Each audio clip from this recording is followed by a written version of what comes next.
Padre, é referente a essa questão. Muitas pessoas têm dúvida, né, esse último documento do Papa em si, essa mudança. O que muda para as pessoas que frequentam a missa antiga e a missa atual? E realmente muda, assim, e o leigo em si, ele vai perceber a diferença ou não há nenhuma diferença nesse sentido? O que mudou desse motu próprio do Papa Francisco para o motu próprio do Bento XVI, que o Papa Bento XVI, ele concedia autorização para qualquer padre que quisesse celebrar essa missa, ele pudesse celebrar. Todos os padres tinham autorização, nem precisava pedir autorização ao bispo, já vinha essa autorização de Roma. O Papa Francisco fez o quê? Diante de certos abusos, ou seja, muitas pessoas usando da missa como uma bandeira, instrumentalizando só para atacar o concílio, atacar a forma da missa atual, e isso de forma muito agressiva. Então ele resolveu restringir um pouco. E o que ele restringiu? Que agora, para celebrar a missa, precisa da autorização do bispo. Então, é o bispo que vai autorizar o padre ou não, naquela igreja ou não. Agora, qual mudança no meu caso e no caso de muitos padres e bispos que eu conheço? Bom, primeiramente, é bom dizer que o Papa não está proibindo esta missa. Esse é o primeiro ponto. Aliás, o cardeal frisou muito isso quando ele foi falar sobre o motu próprio. Nesta semana de estudos nós fizemos. O Papa não está proibindo.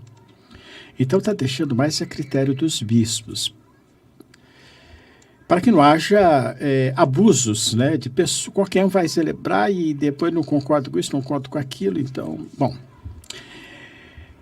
Primeiro, a administração apostólica São João Maria Vianney, a qual eu pertenço, é diferente. Né? Ela não está sujeita a este motu próprio. Por quê? Porque nós temos... primeiro, porque a administração apostólica é anterior ao motu próprio de Bento XVI. Então, o Papa São João Paulo II nos deu como rito próprio. Então, nós estamos com rito próprio, não é concessão. Como os maronitas têm um rito deles, os melquitas têm um rito deles, a administração apostólica é um rito. O nosso rito é esse. Então, perfeito, onde eu for, eu posso celebrar essa missa, porque é o meu rito. É o rito da administração concedido por Roma. Agora, nos outros locais, por exemplo, a administração apostólica, ela tem de 12 dioceses. Nessas 12 dioceses, inclusive, eu vou dar uns exemplos: Belo Horizonte, Volta Redonda, Rio de Janeiro, Nova Iguaçu, Vitória, São Paulo, né? E outros lugares mais, os bispos disseram que vai continuar tudo como dantes, porque não existe problema nenhum com os padres da administração apostólica, não cria confusão nenhuma. E não fico fazendo da missa uma bandeira para ficar atacando. Então, os maiores inimigos da missa são esses que fazem da internet uma tribuna para ficar atacando todo mundo. E o concílio, enfim, que o concílio é um ato do magistério, do mistério eclesiástico. E a missa também, porque é bom que se diga, é uma tese de todos os teólogos, a opinião geral, que o Papa ele é infalível quando ele faz leis disciplinares e litúrgicas para a igreja inteira. Então, você não pode ficar atacando, a gente tem que atacar assim, os abusos. Como existe abuso até, e São Vicente de Paulo fala muito dos abusos daqueles padres que celebravam a missa na forma antiga. Sempre houve. Então, existe hoje abuso? Existe. Agora, o abuso não tolhe o uso. Então, eu tenho lido, por exemplo, vários bispos dos Estados Unidos, da Irlanda, da França, da Alemanha, o bispo de Hong Kong falando, olha, aqui não vai mudar nada. O bispo de Petrópolis é outra diocese onde ele disse que lá qualquer padre, todos os padres têm autorização para celebrar a missa, né? E nomeou um dos padres nossos para como responsável, que o Papa pediu que cada lugar tivesse um padre responsável. E São Paulo, o cardeal me chamou e disse, você vai ser o responsável pela missa na forma antiga. Ele nomeou a mim, verbalmente foi dessa forma, né? E falou assim, você pode continuar celebrando a Igreja de São Gonçalo, porque a Igreja de São Gonçalo é paróquia. E o Papa disse que é para celebrar igrejas que não são de paróquia. Ele falou assim, quando não tiver outra igreja disponível que não seja paróquia, você vai continuar. Então ele está concedendo, o cardeal tem sido muito benigno e generoso nesse ponto, que ele sempre me tratou muito bem, né, assim, né, sem fazer restrições. Agora mesmo ele está concedendo mais do que permitir a missa. Permitiu a missa numa igreja que é paroquial e me nomeou como representante, como responsável da missa na forma ordinária. Padre, daqui a pouco a gente vai falar sobre as virtudes, mas ainda nesse tema, né, sobre o moto próprio, a gente percebe que o católico ele é bastante emocionado, né? Porque a notícia saiu e no mesmo dia... Muito barulho. Muito barulho. O pessoal desesperado, porque a missa foi proibida e estão proibindo a missa em latim, né? Eu vejo assim que o próprio católico, quando se refere à igreja, ele não tem muita vontade de esperar, de ter cautela, não tem muita prudência, né? É uma coisa bem comum, assim, principalmente em relação às redes sociais, o pessoal quer falar e quer dar opinião sem nem antes saber. Eu tenho certeza que o pessoal que estava falando nem leu o documento, né? Era, assim, uma ânsia de falar que o padre estava proibindo a missa. Mas essa relação, Sara, hoje em dia as pessoas, elas se colocam em especialista de tudo, né? Elas, dentro da própria Santa Igreja existe uma hierarquia, como o Monsenhor mesmo havia falado, né? Essa semana de estudos. Então, constantemente eles estão preparados, né? Nesse sentido. E as pessoas...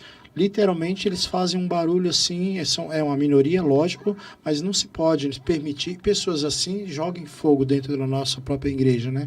E, em vez de fazer um apostolado, vai afastar outras pessoas que querem se aproximar. Você sabe que eu nunca vi surgir tantos teólogos, tantos moralistas, tanto canonistas. Exatamente, Padre.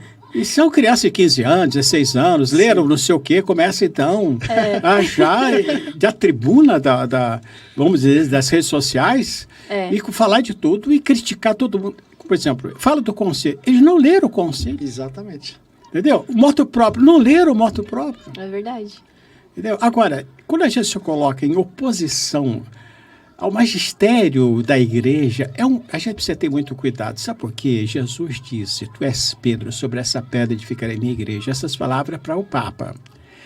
Quando Jesus disse, tu ligares na terra será ligado no céu, ele não fala, tudo que é ligado no céu, você vai ligar aqui na terra. É o contrário. O que você ligar aqui vai ser ligado lá em cima. Vai ser ratificado lá em cima. Se você faz uma lei aqui, o moto próprio aqui, vai ser ratificado lá em cima. E a gente fica discutindo, não, porque é um absurdo. Olha, a gente precisa ter um cuidado muito grande para falar de autoridade máxima da igreja, que tem muita gente imprudente. É uma das virtudes hoje que mais precisa é prudência. E tem gente hoje que não tem prudência nenhuma. E os que mais atrapalham a celebração da missa são esse tipo de gente, né? Essa minoria barulhenta. Não né? agrega em nada, né, Padre? Minoria barulhenta. Sim, eu acho que não tem essas pessoas que falam muito assim, falam demais sem antes nem saber do que tá falando, acho que elas não têm muita noção do peso que isso tem, né? Evidente. É uma coisa muito grave. É gravíssimo. Olha, eu sempre gosto de citar Santa Catarina de Sena. Ela tem umas cartas, né? Eu tenho as cartas dela. E eu fiquei impressionado com as palavras que ela diz para uma autoridade lá da Itália. Mesmo que o Papa fosse o demônio encarnado, a gente não poderia levantar a cabeça contra ele. Olha a expressão dela, é uma hipérbole, porque na verdade não existe, não é possível que um demônio encarnado vai se tornar papa. Sim. Mas é uma expressão forte para mostrar, olha, não levante a cabeça contra o papa, porque ele é o representante de Cristo, é o vigário de Cristo, é o doce Cristo na terra. Seja ele quem for, quer agrade, quer desagrade. Então a gente precisa baixar a cabeça um pouquinho e não ficar com esse nariz empinado, querendo criticar. Não, porque eu sei mais do que o Papa quis. Sim. A gente precisa ter um cuidado que a gente vai ser julgado por Jesus. Né? Porque nosso Senhor vai dizer, olha, ele era meu representante, ele é meu vigário. Sabe o que é vigário? A palavra vigário, sabe o que significa? Vem do latim, vices agere, ou seja, fazer as vezes de. Ele subiu ao céu e deixou. Quem vos ouve, a mim ouve. Quem vos despreza, me despreza. Quem fala mal de vocês, está falando mal de mim. Então precisa ter mais respeito. Eu acho absurdo esse negócio de ficar criticando. Tem muita gente que fica criticando.